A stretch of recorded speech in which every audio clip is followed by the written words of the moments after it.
மயிலாடுதுறை மாவட்டம் பட்டவர்த்தி அடுத்த இளந்தோப்பு கிராமத்தில் அமைந்துள்ளது ஸ்ரீ சீதலா மகா மாரியம்மன் ஆலயம். மிக பழமையான இந்த ஆலய மகா கும்பாபிஷேகம் இன்று மிக சிறப்பாக நடைபெற்றது.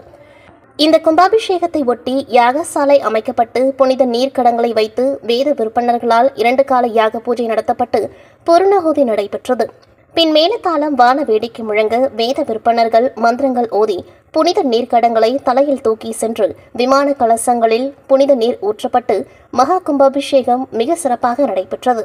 இக்கும்பாபிஷேகத்தில் ஆயிரக்கணக்கில் பக்தர்களும் கிராம மக்களும் கூடி கும்பாபிஷேகத்தை கண்டு களித்தனர்.